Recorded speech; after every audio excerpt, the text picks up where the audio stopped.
It's real.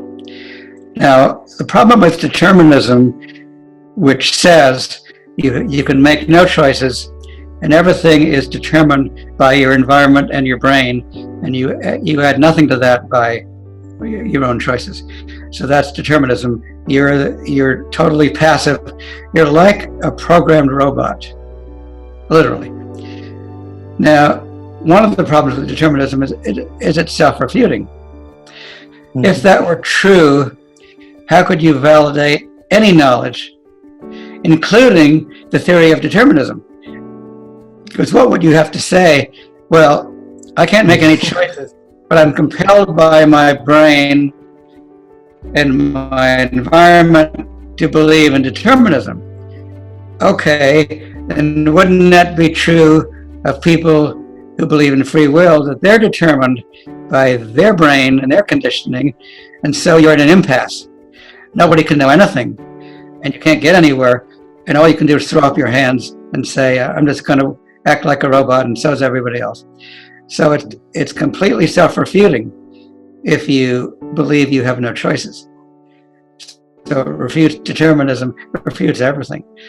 So free will has the status in philosophy, based on Ayn Rand, as an axiom. An axiom is the base of knowledge. Ayn Rand's axioms are reality,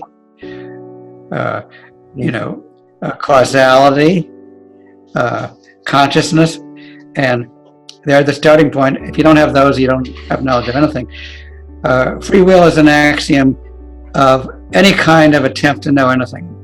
If you can't make choices, then you're just spouting computer printouts. And so determinism gets you nowhere. It leads you into a dead end.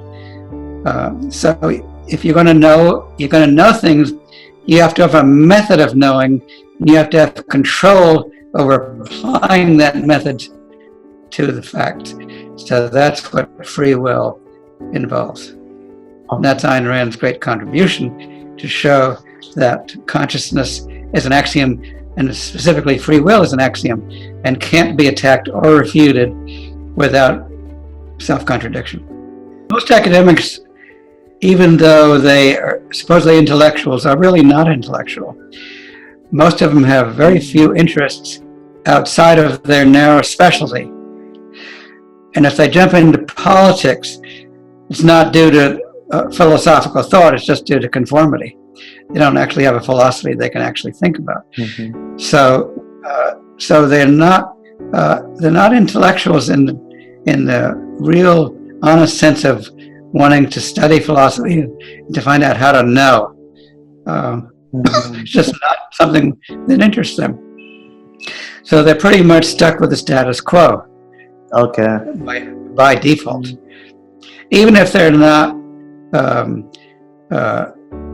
consciously conforming, if they're passive, they're going to conform subconsciously because they have nothing else to go on.